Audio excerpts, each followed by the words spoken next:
Most people hear the title The Art of War and think of Sun Tzu. But Niccolo Machiavelli wrote a very different kind of book with the same title. Sun Tzu often sounds like a master of indirect strategy.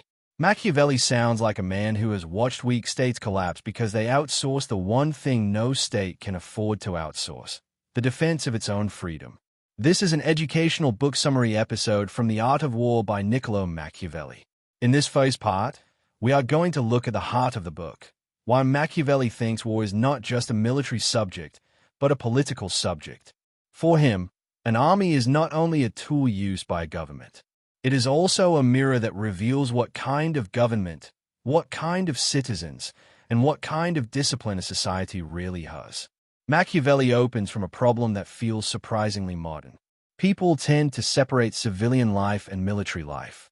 The citizen is imagined as peaceful, lawful, productive, and refined. The soldier is imagined as violent, rough, separate, and almost outside normal society. Machiavelli says this separation is a sign of decay.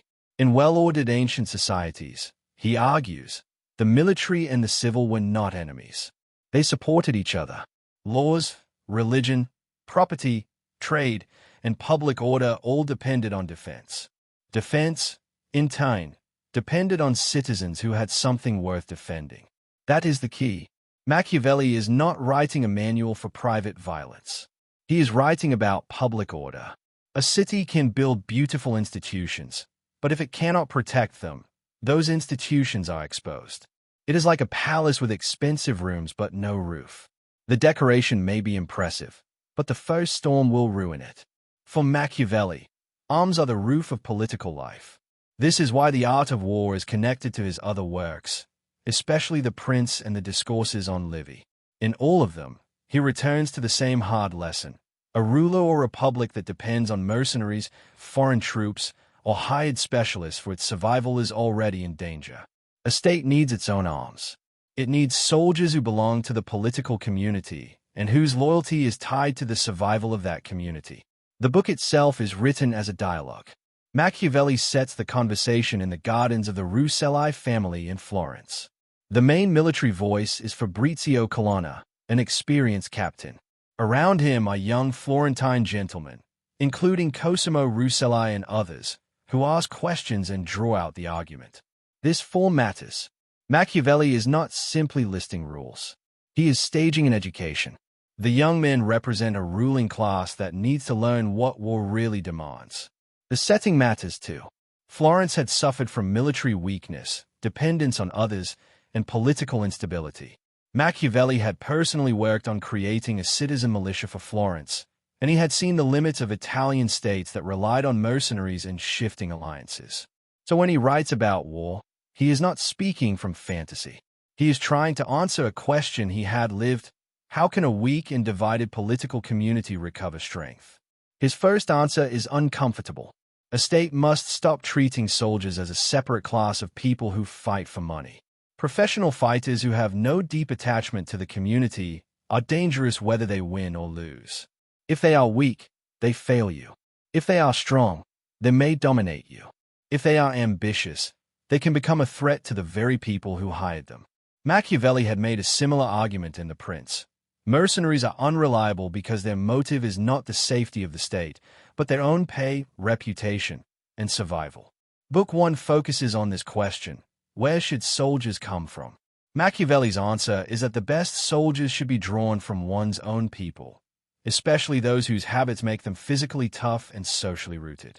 He often favors men from the countryside over men softened by city luxury. This is not because he romanticizes poverty. It is because he believes military discipline needs bodies accustomed to hardship and minds not yet corrupted by idleness. But this does not mean he wants society to become a barracks. In fact, he is wary of permanent soldiers who know no life except war. A citizen army is not the same thing as a warrior caste.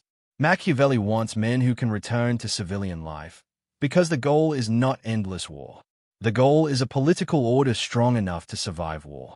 The soldier should be formed by the city and then return to the city. Military service should strengthen civic life, not replace it. This is one of the deepest tensions in the book. Machiavelli wants citizens capable of violence, but he does not want violence to become their identity. He wants military skill, but he does not want a class of men whose private interest depends on keeping war alive. He wants discipline, but not a standing machine that can turn against the Republic. His solution is ancient in inspiration: citizen soldiers, trained and organized under public authority. The Roman model dominates the discussion. Machiavelli believes Rome became powerful not by accident, and not merely because of heroic individuals, but because it built institutions that turned ordinary men into soldiers. The Romans selected, armed, organized, trained, punished, rewarded, and commanded in ways that made military virtue repeatable. That matters more than occasional genius. A state that depends on rare heroes is fragile. A state that can produce competent soldiers generation after generation has real strength. So selection is the first practical issue. Machiavelli does not think all men are equal material for war. He looks at age, occupation, physical condition, and social habits.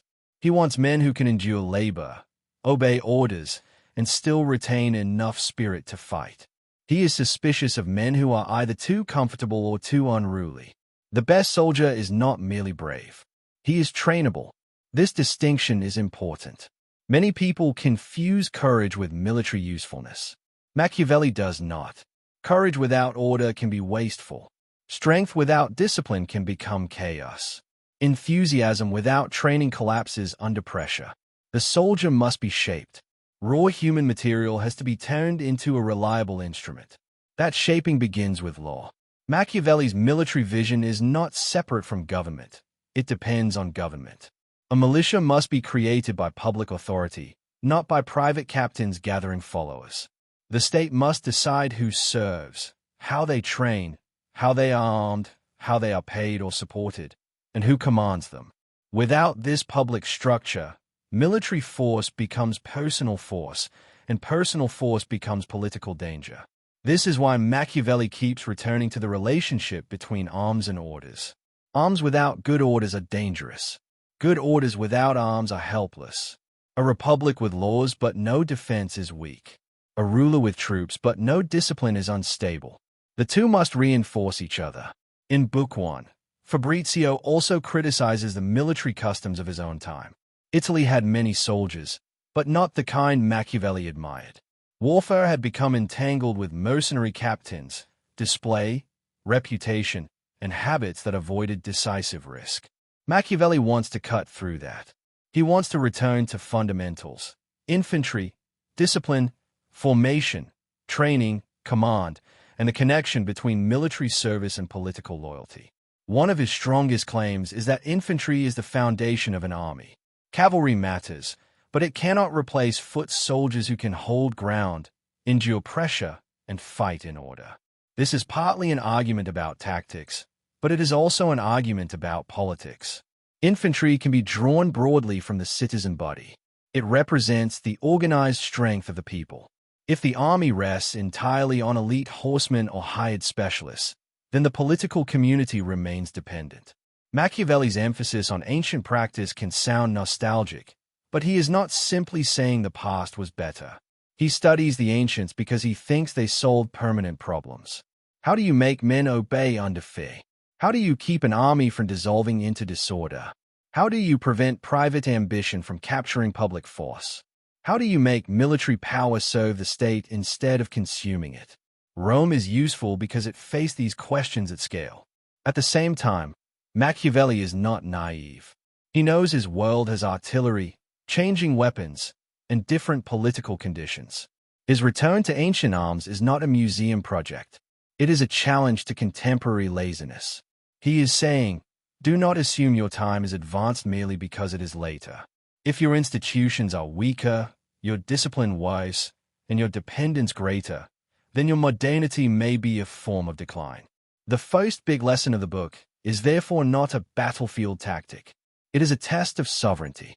Who protects you? If the honest answer is foreigners, contractors, rivals, or men who are loyal only to pay, then Machiavelli thinks your freedom is already compromised. You may still have ceremonies, offices, titles, and laws, but the power underneath them belongs elsewhere. For a modern listener, this can be applied beyond literal armies. Any organization has functions it cannot outsource without losing control of its own fate. A company that cannot understand its core technology is vulnerable. A country that cannot secure basic infrastructure is vulnerable. A family that cannot make hard decisions for itself is vulnerable. Machiavelli's military language points to a broader principle. Whatever is essential to your survival must be connected to your own discipline. But Machiavelli would also warn against a shallow version of self-reliance. It is not enough to say, "We will do it ourselves." The citizen soldier must actually be trained. The public must actually be organized. Leaders must actually know how command works. Pride without preparation is just another form of weakness. This is where the art of war becomes demanding.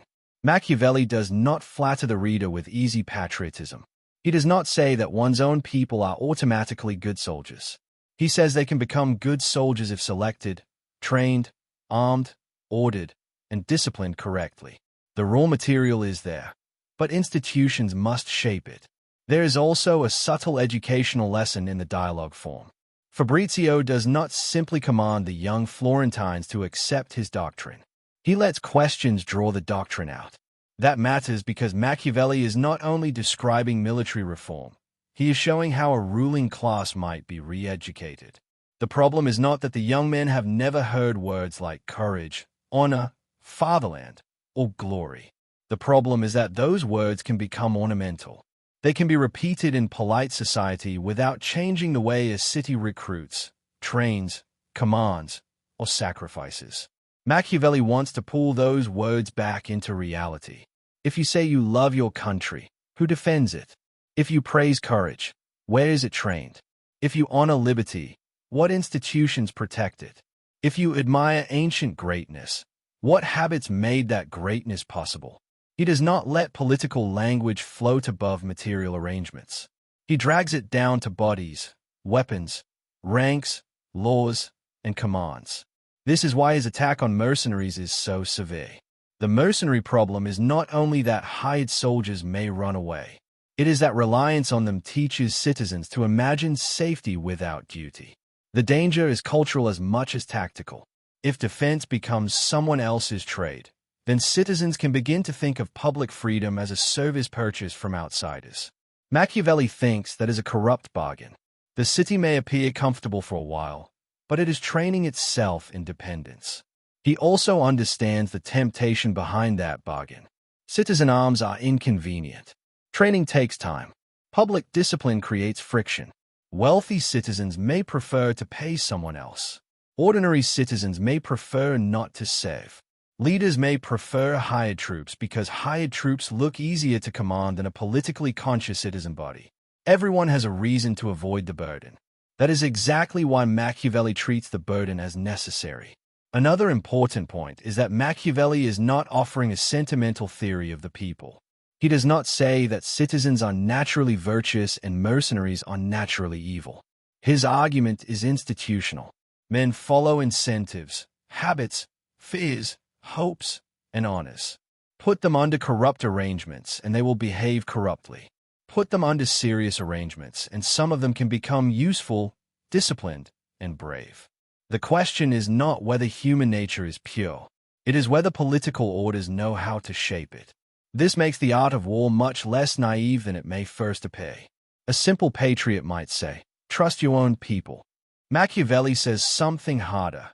Make your own people trustworthy through law, training, and discipline.